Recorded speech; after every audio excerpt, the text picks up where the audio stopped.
Hi, I'm so glad you're joining us for the first podcast in our Marketplace Christianity series. I had an incredible conversation today with an amazing young woman by the name of Lindsi Walker. Lindsi is the wife of Jonathan, and she's mother to Quincy and Graham.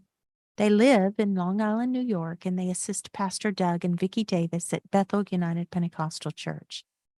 For the last 14 plus years, they've served as student pastors and now as assistant pastors at Bethel. In addition to these roles, Lindsi is the Vice Provost for Global Affairs at Stonybrook University on Long Island.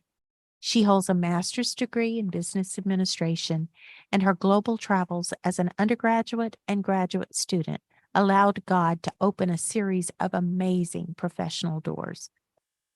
Her favorite hobbies include traveling and napping and adventuring with Jonathan, Quincy, and Graham. When one is around Lindsi, they soon find that she brings a peaceful and a calming presence to the conversations and situations she finds herself part of. She's an incredible woman, and I know you're going to thoroughly enjoy and be inspired by our conversation.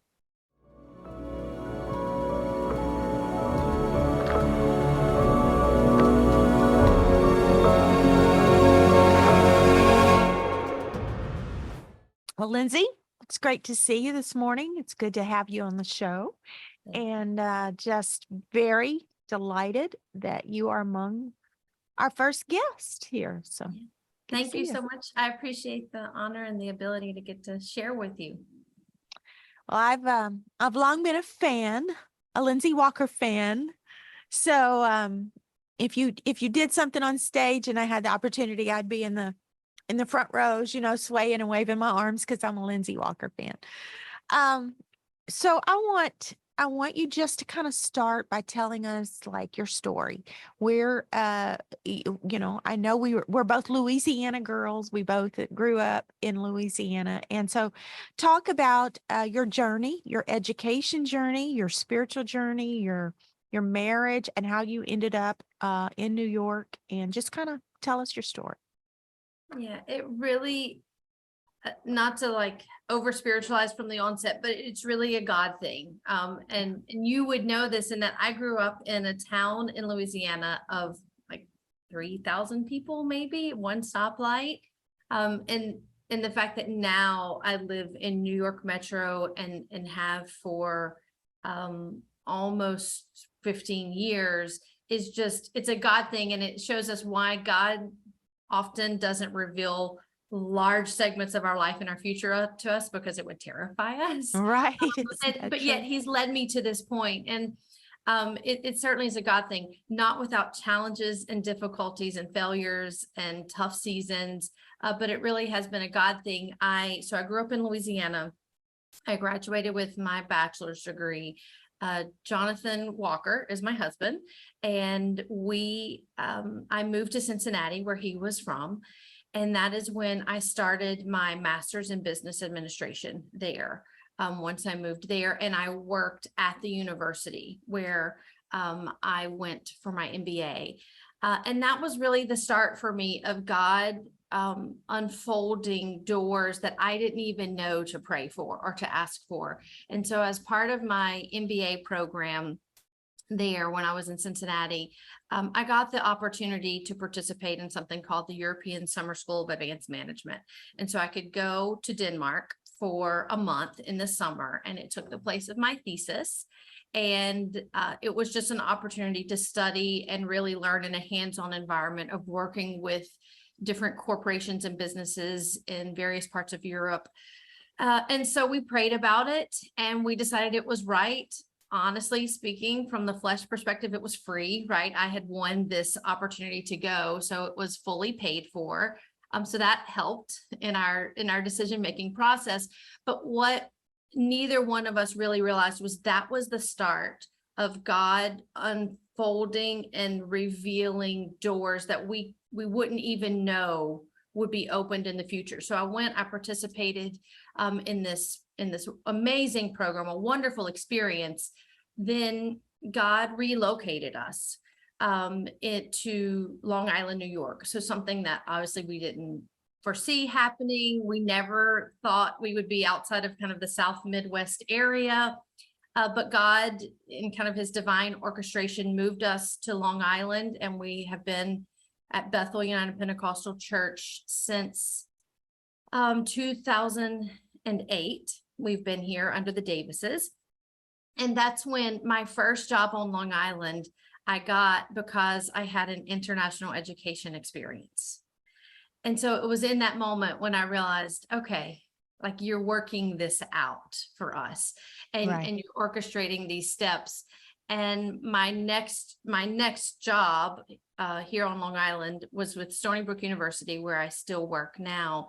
And that too, one of the requirements of the position was an international education experience. And so that's what really got my foot in the door. And so a decision that we made 3-4 years prior was really something that God was starting to unfold this really amazing story for my personal life. And it's humbling to think that like he cares that much about me, that he would orchestrate my steps in such a divine way. And it brings tears to my eyes because I'm not worthy, right? I don't earn or deserve any of this. And so we've been on Long Island. My husband has been youth pastor at Bethel, and now he serves as assistant pastor. And he's full-time in that role. And I have a full-time secular job, but I think I'm kind of full-time in that role too. Absolutely, you are. In terms of duties and roles. And then God blessed us with 2 children. So we have Quincy, who is 9, and Graham, who is 5. And now they're on their second day of school this year. He started kindergarten. She's in 4th grade. So we have them. But God really, once we moved to Long Island from a career perspective, we knew I would have to work, right? That was just the reality of now moving to New York Metro. And so that's when God started really orchestrating the steps of my career path. And when I started at Stonybrook, I started at an entry-level position that I was only qualified for because of these previous experiences that I had in terms of international education experience.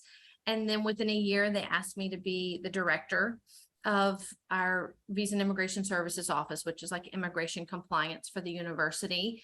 And I told my boss at that time, I said, I don't know all the details of immigration compliance. I had worked in it in my previous 2 positions a little bit, but I was not an expert, certainly not to be a director. And I'll never forget that moment. He looked at me and he said, I don't need you to know the technical details. I need you to be a leader. And it really spoke to me because I think that for me empowered me in a way in my career path to say, if I can learn leadership skills, right? If I can be a good leader of people, then if I'm willing to work hard, I can gain the technical details and figure the other pieces out. And God used that. And now I've been at Stonybrook for 13 years in August. And now I'm the interim vice provost for the Office of Global Affairs. So I am the position of the person who hired me, and actually sit in the same office. And it certainly is a surreal moment. It was not without challenges. So I don't know if we want to talk about that in another way, but certainly coming into a leadership position in a New York metro area. At that point, I was in my late 20s. So I was almost half the age of most of the people I was supervising. It was really tough years. But what I now see, and I probably will continue to see, is God allowed me to grow in those ways in my professional setting because it's equipping me for things that we will face and grow in our ministry setting. And I'm already seeing that. I feel like I will continue to see that. Right. But it's one of those beautiful stories that it's beautiful in the way that it builds you. It doesn't mean that it was all pleasurable or easy, but I can already see just the divine orchestration of God through all of these different pieces and parts of my life. Wow. That I'm already inspired. I mean, I think we could stop talking right now and it would have been worth the time, but we have a lot more to say. You have a lot more to say. I want to go back and pick up on something that you said though, right there. That he said, you don't have to know the technical details. I just want you to be a leader. Um, so I think I probably know the answer, but I want you to articulate the answer of, okay, so in your late 20s being told this, where did you draw leadership skills from at that point? Yeah, I can tell you it was an overwhelming feeling in season, and it was right about the time that I had Quincy.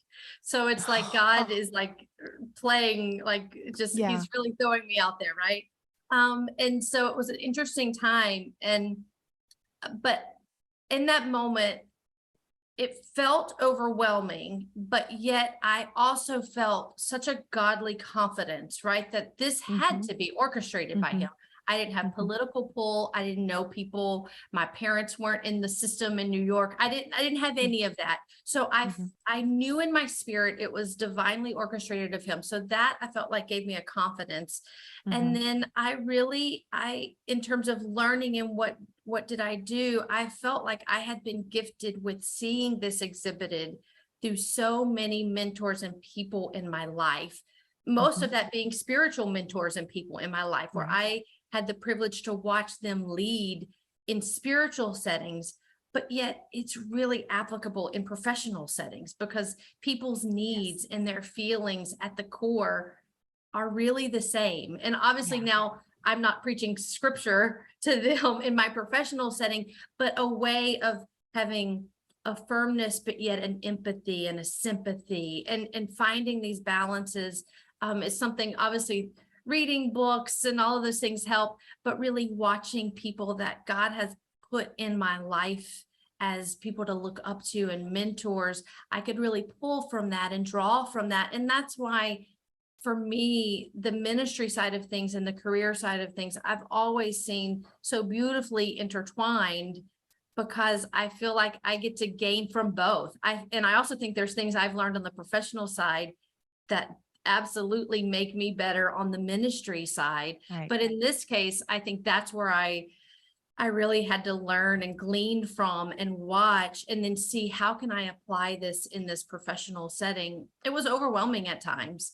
And like I said, it was challenging because I was asked to go in and lead an office that needed fresh leadership, to say it nicely.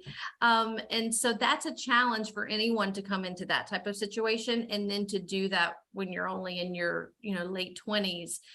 So it was certainly a growing season, and growing often means difficult and a little painful.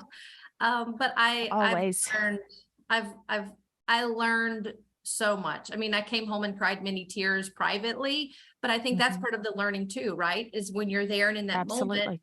you learn to be what you need to be, and then you allow yourself the grace to release in the right place, in the right setting with the right people. Right. Exactly. Well, you have always exuded grace under pressure. If I had to describe you in one phrase, I think that would be it: grace under pressure.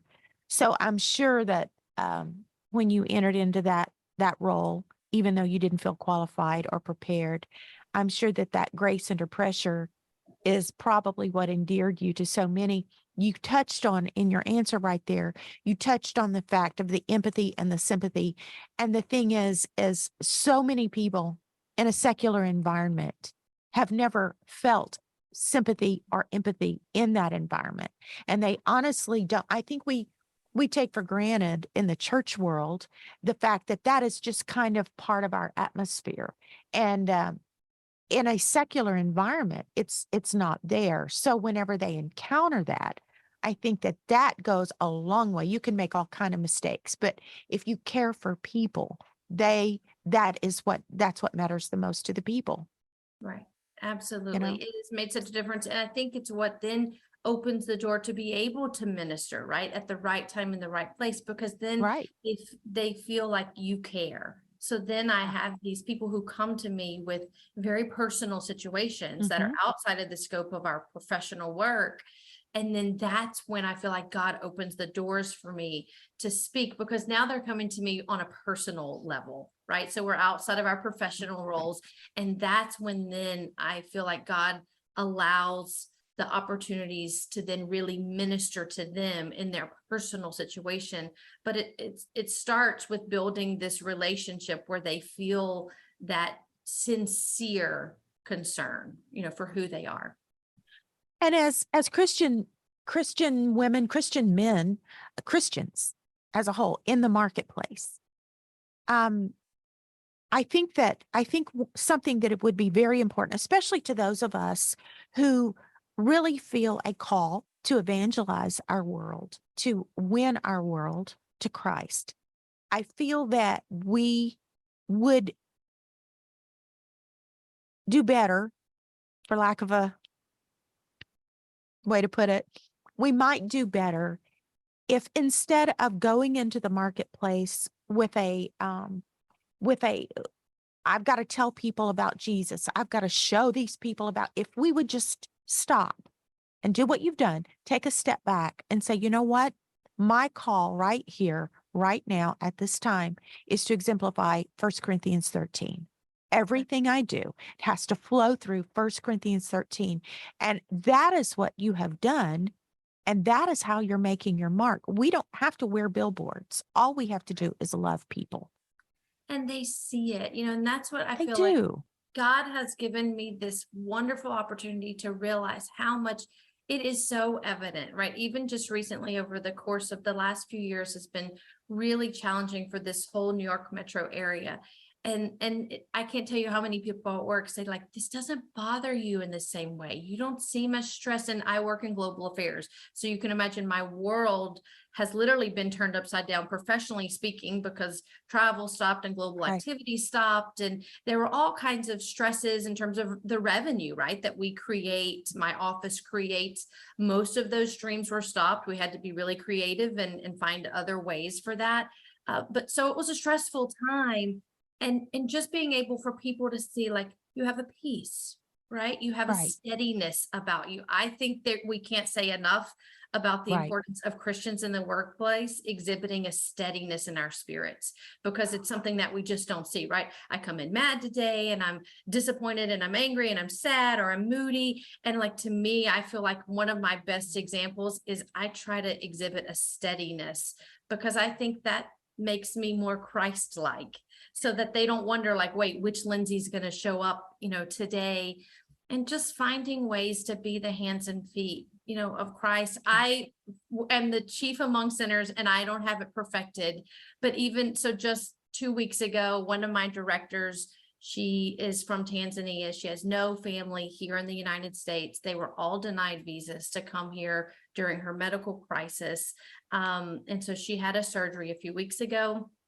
And so I was there with her, right? So you go to the hospital and we help get care for her. And we made a sign up sheet and people stayed and cared for her. And Friday I go and I be with her and I take her to Costco and we get groceries. And she actually emailed me that night. She's Muslim. And she emailed me that night and she said, I've been talking to my family and they told me your boss must really love you to do all of this for you. And so I just responded to her and I said, I do love you and I care and I'm praying for you and my mother-in-law's praying for you and my mom's praying for you. And so we've been able to have these conversations about God and his orchestration and how he put us together so that I could help her in this season. And those are opportunities that only come because you take the time to build a relationship. Right. So true. An authentic relationship, right? Yes. So my end goal is that relationship. Yes. And then that will allow these things to come from that in terms of more eternal outcomes. Absolutely. And I love what you said right there as well. She's not a project to you. You are establishing a relationship with her, and God can do the rest of that, whatever he wants to, but you're going to love her regardless. She's not a project. Right. And people know that. People feel that. Oh, that's great. That's great. That just is so And I should say, inspiring I to don't say me. that to say anything great about myself. I think lots of people are doing these things. I just think it's our avenue in to really, as you said, exhibit 1 Corinthians 13, to just Right. be Christ-like in every way. In every way. In every way. Tell us, just briefly summarize what it is that you do, just so everybody will have a kind of an understanding. We were there.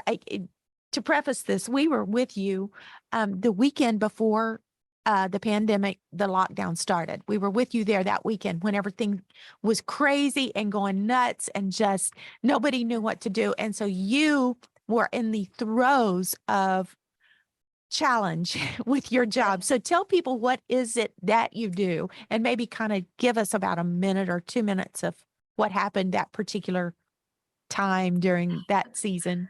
Yes, so right now I am the interim vice provost for the Office of Global Affairs. And so within my unit, we have international student services, we have visa and immigration services. So that's immigration compliance. So it's very technical in terms of legal compliance for the university, as well as for our faculty and scholars. And we have about 5,000 international students, faculty, and scholars on our campus.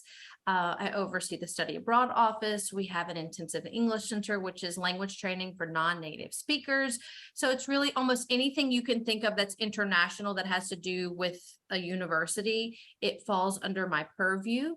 And like I said, it's about 5 different departments, 40 plus staff and faculty that I oversee. And so it's an exciting job. It's a complicated job. Just the immigration compliance alone, within the last 2 weeks, we've had to submit reports to Department of State and Department of Homeland Security because they audit us every other year for compliance. So it's very intricate. And then, as I mentioned, this whole pandemic affected us in really bizarre ways that most people outside of the field of international education couldn't understand. So when all of this was happening, we had students abroad that we had to navigate for them to come home on an emergency basis. You can imagine parents and the Oh, panic, yeah. what that was like. It was late nights, it was early mornings. But our job was to help parents and soothe parents and get their kids home. And in the same way, we had about, at that time, now we have 5,000 total faculty, students, and scholars. At that time, we had 5,000 students alone, Wow. international. And those students were essentially forced to return home because even our dormitories shut down. So only the ones who had no place to go were able to stay. So then we're navigating all of that and those students getting back home. The immigration side of things, I won't bore all of you, but it was a tumultuous time in terms of immigration and what students could and couldn't do. So my world was just literally flipped upside down and shaken for a while. But at the same time, I do think it gave even me, I was new in this interim vice provost role. Previously, I was senior assistant dean.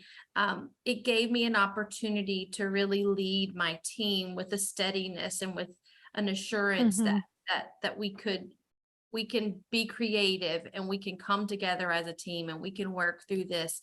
So every crisis creates its own opportunities, for growth. But what a crazy 2 years it was. So with all that being said, and us having an idea of what you do in your career, and then you're the wife of an assistant pastor, right? What is his official title there? That's correct. Assistant pastor. That's what I thought. Right now. So talk to me for a minute about balance. Is it possible? Okay, so my thoughts on this, and I think you have shared something about this before, but I probably would say it was 2019 or so. So it's like God knew what was coming in my life. And so he had to start preparing me in advance. But I finally grew in maturity and I have given up on this idea of balance because I don't think it's possible. And so in our life and in my life, we prioritize.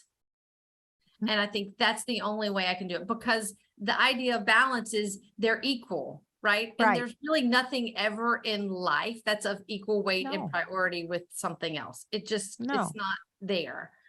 Right. So it was such a freeing thing for me. However, I don't know, like I said, 3, 4, the COVID years became like a weirdness. So I don't know how many years Yeah. ago it was, but when this light went off, it was pre-COVID. It was so freeing and it released me from this pressure of I've got to be the best mom and the best boss and the best coworker and the best, minister's wife and the best friend to my people and like all of this, and the pressure of that becomes overwhelming, and especially when Yes. you have a career. So speaking honestly, I struggled with that, right? Feeling like I'm not good enough in ministry because I don't have the time because of these other things. So that was a real struggle for me that I placed on myself. It was self-imposed. And so when I realized I got to know my season in life and I prioritize from there. So for me right now in this season, my children, other than my relationship with God, right? So that's Right. always Absolutely. number one, relationship with God. My children are in, I think, their most formative years of 5 and 9, and the next 5 to 10 years of that. This is our chance, right? As parents, to Right. really root them, ground them. I know I can't save them, but I can sure give my best to invest Right. in them so that they have the principles that they need. So I feel like my children are a priority for me to invest in. Our ministry and what we do at Bethel is a priority for me, especially right now in the season and what we need to do to help the Davises. So then that helps me. So then there's certain things that I've learned in my job that I used to go to every event. I felt like if my team was there, I needed to be there, right? To be a good leader, I've got to be there. And that was probably true in my first 10 years of leading this team. But now I'm in a different season of leadership at my job, and God has allowed it to align with another season where I need to prioritize in another way. So now I may not go to every evening and weekend event at work because I have a great team and they can handle that. But I do need to be physically present with my kids, right? And for them to feel like they're a priority in our lives. I have to be more engaged and involved in church things than I was previously because of some circumstances that exist. So it was just, do I do it well all the time? No. And actually probably right now is a time where I'm struggling, right, with prioritizing all that's happening. But it does free me to feel like it helps me to know how I choose to cheat, right? So that's Right. Jonathan and I talk about this all the time, and he helps me with this. I have to say, Jonathan is better at this than me. I feel the need to be all things to all people at times. And he will often tell me, you're not going to do this, right? Of course, that's a woman thing too, right? I mean, Yes, right, that's just a woman absolutely. thing. I can't say no to going to this event or this person's, this lady's gathering at her house because I don't want to hurt their feelings. And he says, no, like you don't have to do that, right? This is something like you need a minute because I work all day, I work all week, then weekends tend to be very full. Most evenings we're having Zoom meetings for church or whatever is going on. And so he helps me with that. But I gave up on balance. And we prioritize, and what it looks like this week honestly may look different next week, and certainly seasons look different. My season now looks very different than my season 5 years ago, and it'll probably look very different in 3 to 5 years from now. But I think it just releases us of some of that pressure, and so I don't try to balance, we just prioritize. So good. Thank you. Thank you so much for that. I like to say there is no such thing as balance, that life is just ebb and flow, which is exactly what you're saying. It's prioritization. So yeah, totally agree. I hope that there are some young women listening who are balancing career and ministry and momisms and motherhood and all of this kind of stuff. I hope they're listening. I hope they're taking notes, because this is super important. We've got to learn not to strive for perfection.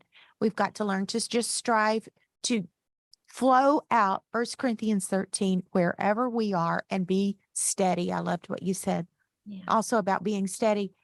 So I do want to ask you, though, a question. Let's just talk about, it's been such a positive conversation. I don't want to take it into a negative arena, but I think there are negative perceptions. There are negative, sometimes wrong negative expectations, but negative, um, just perceptions about trying to wear so many hats, trying to be in the marketplace, especially when you occupy a ministry role at church. Let's talk about perceptions from the ministry side toward those who are involved in the marketplace. Have you experienced negative feedback or what you would perceive to be negative views of you because you do choose to wear another hat and you do choose to be very, very involved and influential in your career? So I would say yes and no. So I would say Okay. no, and I don't think it's been an outright, right? I could tell you these two people made me feel this way. That I haven't experienced. Have people in my position in similar situations? Most certainly they probably have. I've been fortunate enough to not have that specific situation. But do you feel it in other more passive ways? Absolutely, right? Like, oh, so you don't help him full time at the church, or oh, what does that look like with your kids? Right? Think like more passive type questions Right. and so I chalk it back to God knew I was going to encounter some really tough personnel situations early on in my professional career. And so part of, I think, my growth professionally that has then also helped me spiritually and in ministry is I've had to learn just to not take things personal, right? If Yeah. someone's can't have the spiritual eyes to see our callings are unique and divinely ordained, then I don't have the emotional time or energy to really allow that to weigh me down. And I Right. wasn't always there, right? So Mhm. I wasn't always in that position, but I think one of the best things I gained early on in my professional career, and I mean this in the most positive way possible, was to not take things so personal, right? So, Right. and that was Right. not in my nature. I want people to be pleased with me and like what I do and feel like I'm giving my best. And so I had to learn really early on that some things aren't personal about me. It's just that person's way of thinking, way of being, way of doing. And so that kind of freed me from that. I have to say, though, more than feeling this from other people, which I've been very fortunate, like I said, to not really have, other than like these kind of indirect questions, and you deal with them, you handle them. I had self-imposed kind of Right. feeling Yeah. of I'm not what I should be and need to be to assist in Jonathan's ministry and our ministry together, because I just didn't have the time, right? I work a full-time job in person, so I don't have Mhm. flexibility of working remote or all Right. of this. I work in person. And so I can't go have lunch with a lady and talk to her and counsel her in the middle of the day. I just, Right. I don't have that opportunity. My nights and weekends are very full. And when they're not, they're committed and they're allocated to my kids, right? Because I Mhm. want them to know that they're a priority in my life. And so that's where I really struggled with a self-imposed sense of I'm not all that I should be in ministry because of this. And God really helped me with that right along the same time of this revelation of like, stop balancing and just prioritize where I've Mhm. placed you for this season. Mhm. And it was such a release to know that I'm not the same minister that someone else is who God has called to do this full time. But I'm a minister in a different way, and I can be effective in a different way. And I just had to start asking God, you got to make up the difference, right? If I can't meet with these people in the daytime like some others could, or in the evenings like some others could, you can make up the difference because you care Right. about your people and you know where we are and you Right. know the situation we place us in. And I had to stop thinking I was so important, right? That it had to Yeah. depend on me and trust that like God knows. And he Yeah. placed me in this position and this season. because my career, God has blessed me and elevated me in a very quick way, but it's always been him opening the doors. I've never asked or wanted my career to supersede ministry in any way, and it's not my heart. And as long as I think my priorities are right in that way, where I'm not placing my career ahead and more important than my ministry, I really had to trust that. But I would say I struggled myself with kind of this self-imposed, and maybe it's because you see it more, right? Almost all of my friends that I know, they don't necessarily have a full-time Yeah. secular job in the same way that I do. Right. So it was a self-imposed sense of almost guilt that I had to work through for myself. So I would just like to say, if there are any young girls, young women trying to make a decision right now who are listening to this, you listen to what she just said and you take heed to what she just said. Okay. One last question that I have for you. And we won't end on this because this is a negative question. So we're not going to end on a negative note. We're going to end on a positive note. But you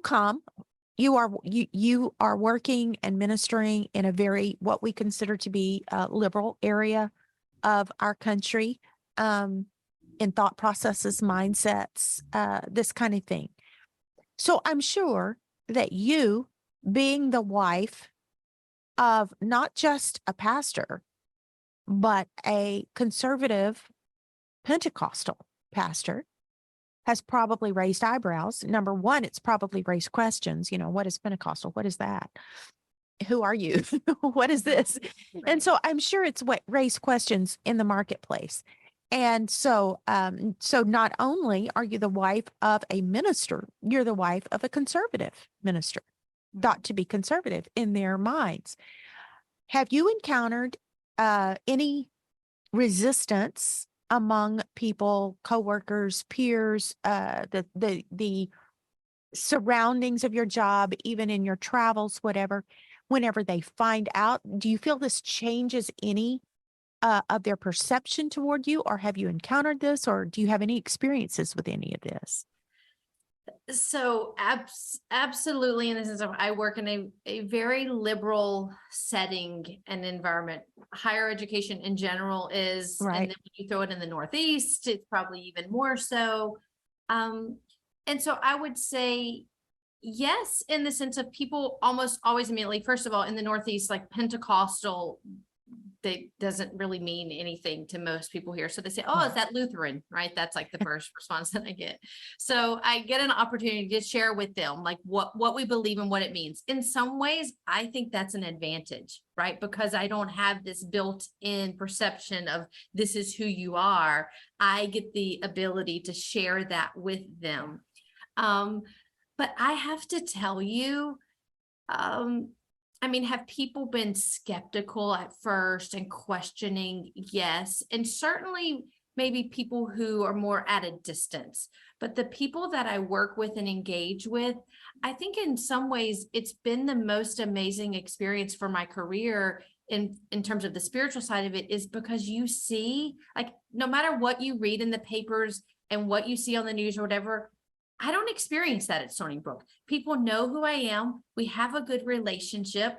I care about them. They care about me. We work together. And so then when we have these conversations and they say, oh my goodness, like, you guys are the people who like jump around and like make noise in church. And I say, yes, but it's not frightening to them because we've established this sense of mutual respect and relationship.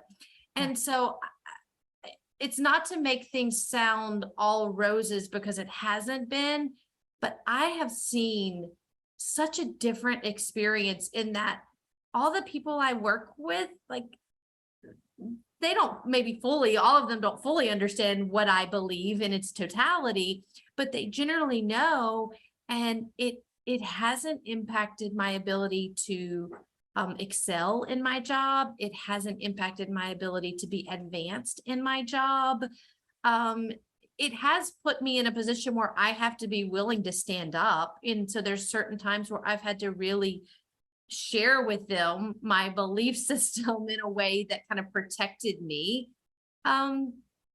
but it's amazing that you realize, and it goes back to things we've talked about before, when you establish relationship with Right. people, and when you have this mutual level of respect and work ethic, generally speaking, it creates such a positive foundation so Mhm. that then it doesn't have these. Now, do you have your one-offs here and there who they're just bitter and angry? Yes, but they're going to be bitter and angry about anyone who has any belief system different than them. So I absolutely see that and encounter that.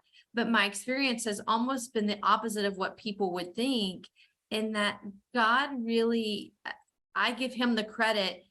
He elevated me in a way that was so divinely inspired, because these people know, right, who I am, and that I'm different, and that Yeah. and we're so different maybe in terms of our core belief systems, and yet God has still allowed favor to Yeah. rest upon me and my life and my career. And it's not unique to me, right? I think he's raising up a generation of individuals who we can have favor in the workplace and not yet be intimidated by what we believe.